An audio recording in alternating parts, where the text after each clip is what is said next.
بسم الله الرحمن الرحيم. اللهم صل على سيدنا محمد. بنرحب بكم في قناتكم يوميات زملكاوي، وبنشكر كل المتابعين وكل الناس اللي بتدعمنا بلايك للفيديو واشتراك في القناه. كابتن وائل جمعه خرج في تصريح قوي جدا وقال لك ان امام عاشور وكهربا هم سبب كل المشاكل اللي بتحصل في النادي الاهلي دلوقتي، وان النادي الاهلي قبل امام عاشور وكهربا ما كانش بيحصل فيه المشاكل الكتيرة جدا اللي احنا بنشوفها دلوقتي احنا شايفين فضايح في الاهلي. عندك الشناوي ما بيرضاش يقعد احتياطي لمصطفى شوبير، الشناوي بيقدم ضحك في حراسة المرمى. اكرم توفيق لاول مرة لعيب في النادي الاهلي بيجي يجدد وبيطلب مقابل مادي والنادي الاهلي ما بيوافقلوش وبيمشي. اكرم توفيق كل اللي طلبه ان هو يتساوى بامام عاشور، وشايف ان ده طلب منطقي جدا، لان انت لو تشوف مستوى اكرم دفاعيا وهجوميا لعيب 10 على 10، لعيب سوبر ما يقلش عن امام عاشور، فطبيعي ان هو ياخد مقابل مادي يساوي نفسه بامام عاشور. وعشان كده شفنا اكرم راح الدوري السعودي.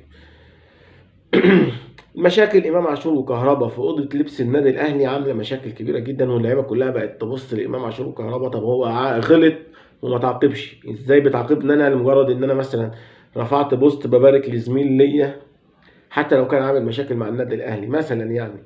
والعقوبات اللي خدها كابتن محمد رمضان ضد امام عاشور وضد كهربا، ورجع الكابتن بيبو اتدخل ورفع العقوبات دي عن امام عاشور وعن كهربا، ادت في الاخر ان لعيبه الاهلي حس ان خلاص انا ممكن اعمل اي مشكله، اعمل اي غلطه ومحدش هيقدر يحاسبني، لان في الاخر الكابتن خطيب هيضغط على كابتن محمد رمضان عشان خاطر يلغي العقوبات.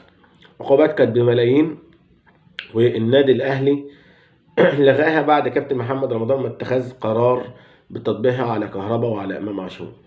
وبعض جماهير النادي الاهلي اللي كانت اصلا ضد صفقه امام عاشور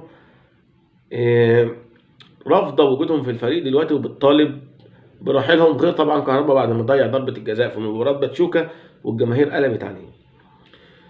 وده بيثبت راي مرتضى منصور اللي سمعناه كلنا، ان هو بيقول لك ان امام عاشور وكهربا دول يعني هديته للنادي الاهلي. وفعلا الايام لفت واثبتت ان امام عاشور وكهربا ما قدموش حاجه كبيره للنادي الاهلي، على عكس وجودهم في نادي الزمالك.